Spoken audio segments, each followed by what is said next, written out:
Samajwadi party के राष्ट्रीय अध्यक्ष अखिलेश यादव का बयान। प्रेम यादव की मौत दुखद घटना है।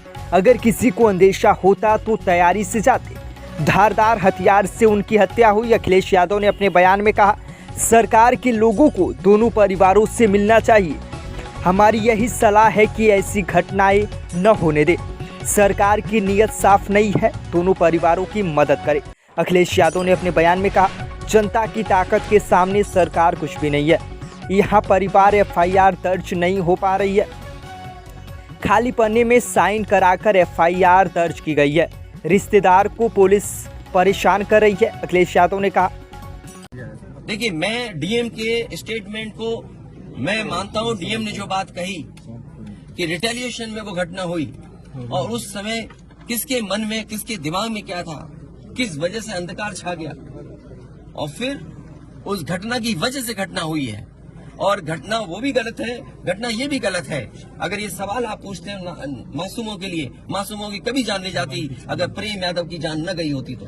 प्रेम यादव की जान नहीं जाती तो किसी मासूम किसी की जान नहीं जाती। आखिरकार सरकार क्यों इस बात को छिपाना चाहती है कि प्रेम यादव को भुला करके मारा और किसने मारा, धारदार से कैसे मारा।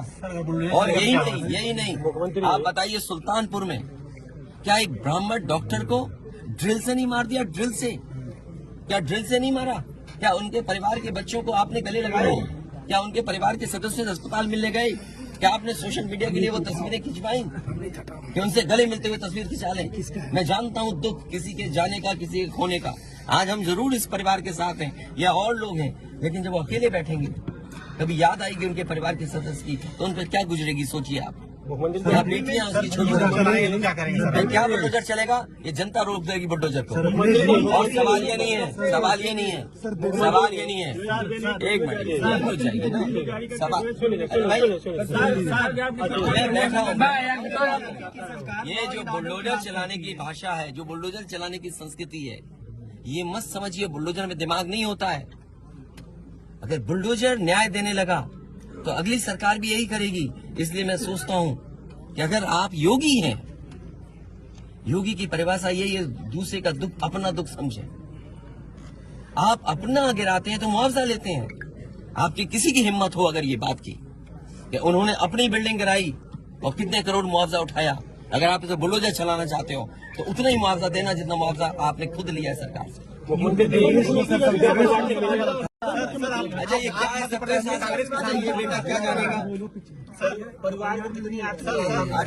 अच्छा, ये बताइए, गाड़ी उठा ले गए, ये परिवार चाहता था कि हमें चाय पिला दे, हम इसके घर आए। आप बताइए, चीनी, चाय की पत्ती से लेकर कोई सामान नहीं ला सकते, पानी नहीं ला सकते। अरे किस बात के लिए सुरक्षा है? सुरक्षा तो इस बात की, इनकी जान की सुरक्षा होनी है। अगर इनको कोई जरूरत है तो सुरक्षित होकर के जाए बाजार और सुरक्षित होकर के बाजार से लौट के आ जाए। ये इसका मतलब सुरक्षा है। सुरक्षा का मतलब ये थोड़ी कि घर को, परिवार को कैद कर दो, गाड़ी उठा ले जाओ, यहाँ से सामान ले जाओ। देखो, मध्य प्रदेश का भी मत पूछो, मैं आपसे कह रहा हूँ नहीं, कोई आर्थिक सहायता नहीं। ये परिवार अगर पढ़ेगा लिखेगा, जो पढ़ाई करना चाहेगा, जो मदद कहेगा, मैं करूंगा। इस परिवार की हम मदद करेंगे और मैं सरकार से कहूंगा कि अगर वो सरकार मदद करती है तो दोनों परिवार की मदद करें। सर, जो इंडिया गठबंधन मध्य प्रदेश मिलने गए, सूबे परिवार से मिलने गए, वहाँ एक भी सदस्य नहीं थे, क्या मानेंगे? देखिए, मेरी जिम्मेदारी ये है। देखिए, मैं जानता हूँ यार नवीन भाई तो, और ये बात आप भी जानते हो। और जब मैं पहुंचा हूँ तो मैंने वो बाइट भी सुनी है, एक चैनल के माध्यम से कुछ खबर आई, हालांकि मैं सिग्नल या उसके नेटवर्क न आने की वजह से मैं नहीं सुन पाया। जो बात मुझे समझ में आई कि वो परिवार नहीं मिलना चाहता, ये उसकी भावना है और उसकी बेटे की भावना नहीं हो सकती, हो सकता हो। कुछ ऐसे नेता हैं जो उसको समझा रहे होंगे कि तुम मत मिलना, तुम उनको नीचा दिखा दो, अपमानित कर दो। सवाल ये नहीं, हम किसी के भी दुख में शामिल होने आए हैं। इसीलिए मैंने कहा, आपने जब बुलडोजर से किसी की माँ और बेटी को जला दिया गया और बुलडोजर चल गया, आप उस परिवार के उस बेटे से मिलने नहीं गए। उस बेटे को इस सरकार ने ठंड में नंगा किया था।